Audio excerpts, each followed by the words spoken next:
नमस्कार। आजकल हमारी भगदौड़ की ज़िंदगी किसी रेस से कुछ कम नहीं है। हम हमारे लिए तनिक समय नहीं दे पा रहे हैं क्योंकि हम समय को पैसों से गिनते जा रहे हैं। ठहराव यानी पॉज, इसका अर्थ है कि हमारे काम को कुछ समय के लिए स्थगित करना, तद्वारा दुगना मुनाफा पाना। हमने हिंदी गाने की यह पंक्ति तो सुन चुके हैं, रुक के चलना, चल कर रुकना। तो चलिए आज काफ़ी बातों की सिलसिले में ठहराव की महत्ता को जानने की कोशिश करेंगे। हम सब यह जानते हैं कि बिना विश्राम से काम करने से बड़े बड़े मशीन भी खराब हो जाते हैं। तो मानव शरीर इस सत्य से अपवाद नहीं है। मानव शरीर किसी मशीन से कुछ कम भी नहीं है। लगातार शारीरिक एवं मानसिक श्रम करने की ताकत रखने के बावजूद ठहराव से ऊर्जा प्राप्त शरीर और भी कई गुना गुणवत्ता से काम कर सकता है। ठहराव अनेकानेक परिणामों को जीवन में लाने की क्षमता रखता है।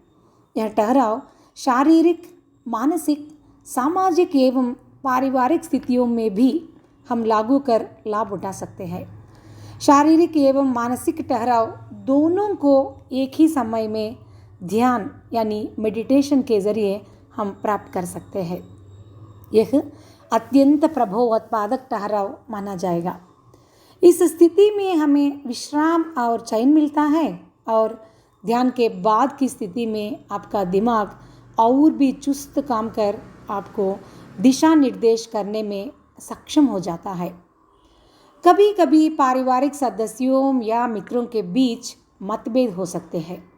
दोनों पक्षों को अपना व्यवहार ठीक लगने लगता है और दोनों में से कोई आगे रिश्ते को निभाने के लिए तैयार नहीं होते। ईगो या अभिमान युक्त इस स्थिति में ठहराव कुछ समय के लिए उन दोनों को आत्मावलोकन करने के लिए समय देता है। इंट्रोस्पेक्शन के लिए ठहराव से बेहतर मार्ग और कुछ नहीं है। जब दूसरे हमारी गलतियों को एहसास कराते हैं तो हमें गुस्सा आना स्वाभाविक है, मगर आत्मावलोकन में हम अपने आप अपनी गलतियों को समझने का प्रयास करते हैं। ठहराव हमारे जीवन को हमें बाहर से देखने व परखने का साधन लगता है। तनिक ठहर कर जब हम विषयों को देखने लगते हैं तो नए दृष्टिकोण से उन विषयों को समझने का मौका मिलता है। हमारी नज़रिया भी विस्तृत होते जाते हैं। हर दिन हमारे अंदर अनगिनत विचार दिमाग में ऐसे अनगिनत फाइल्स के रूप में पाइलअप होते रहते हैं। समय समय पर लेने वाला अल्पकालिक ठहराव हमें उन तमाम फाइल्स को डिलीट करने में मदद देता है।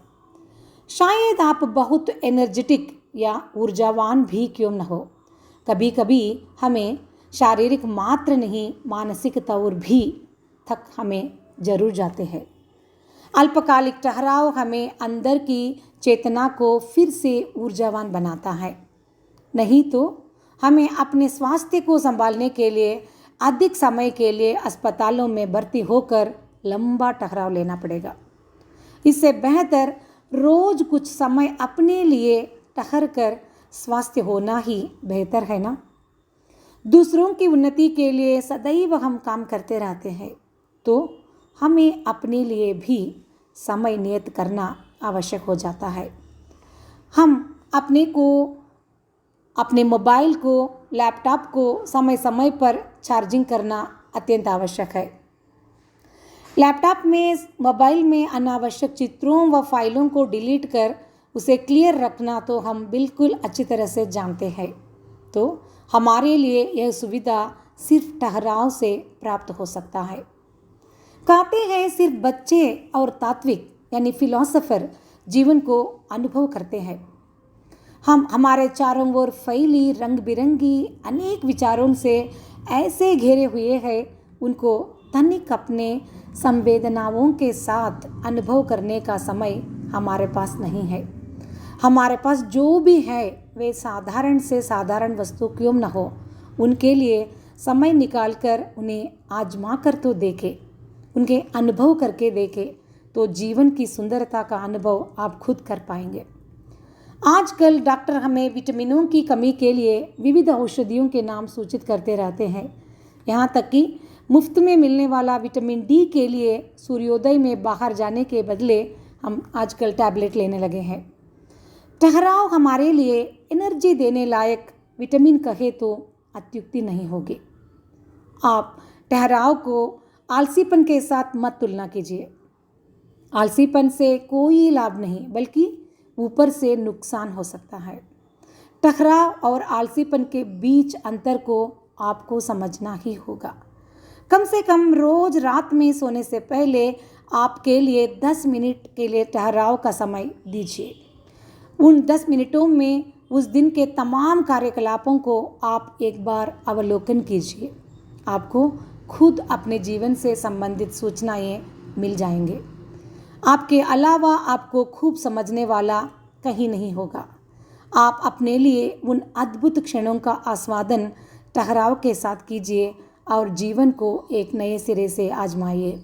तो लीजिए, आज से तनिक ठहराव के लिए भी आपके दिनचर्या में स्थान हो। आप अपने मन के विचार भी हमसे ज़रूर बांटिएगा। धन्यवाद।